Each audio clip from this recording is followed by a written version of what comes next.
If one's priority at this point were to say there should be no more need for taxpayer bailouts, that the way to deal with systemic risk is to prevent that risk from happening in the first place, what kind of substantive rules would you see being imposed on these kinds of institutions to prevent the taxpayer from being on the hook?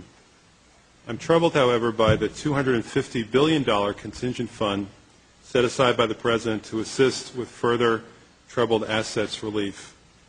The United States taxpayers have made a tremendous sacrifice in these times of economic hardship to bail out the financial industry not once but twice already.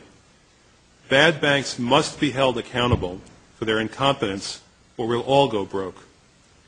I can no longer sit back and watch our constituents be exploited by failed banks dangling desperately needed access to credit and capital over the heads of small businesses and individuals in order to get Uncle Sam to hand them a blank check.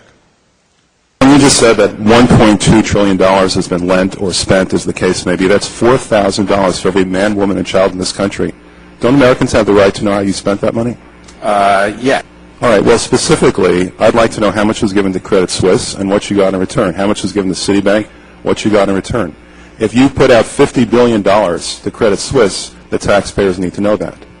I'd be very concerned, Congressman. By the way, let's say that the Federal Reserve gave $1 billion to a very promising fledgling institution called the Dick Cheney Savings and Loan, whose only asset is an unnumbered Swiss bank account.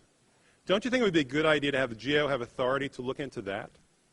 What about Bloomberg's report that there are trillions of dollars in off-balance sheet transactions that the Federal Reserve has entered into since last September?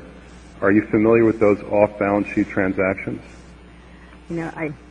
What have you done to investigate the off-balance sheet transactions conducted by the Federal Reserve, which, according to Bloomberg, now total $9 trillion in the last 8 months?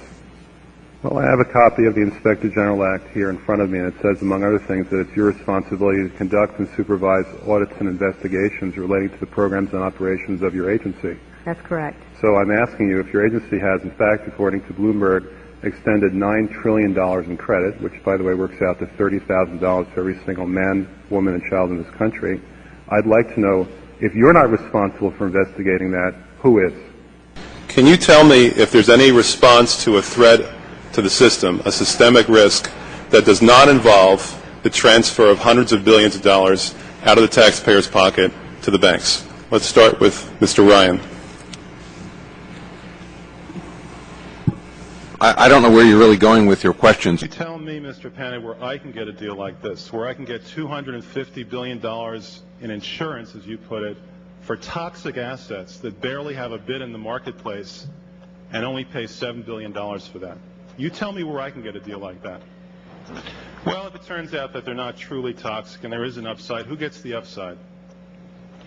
The losses and the profits are netted on this pool of assets. And if there are profits beyond that, they are city's profits. Right. So you get 100% of the upside, and the government gets 90% of the downside, correct? That is what the insurance contract is designed to do. Is this on your balance sheet, this arrangement? Yes, it is, Congress. Do you know if it's on the Federal Reserve's balance sheet? They are responsible for $234 billion of losses. Do you know if the Federal Reserve put it on its balance sheet? Congressman, I couldn't tell you. $500 billion, and you don't know who got the money? The loan went to the loans go to the central banks, and they then put them out to their institutions to try to bring down short-term interest rates in dollar markets around the world.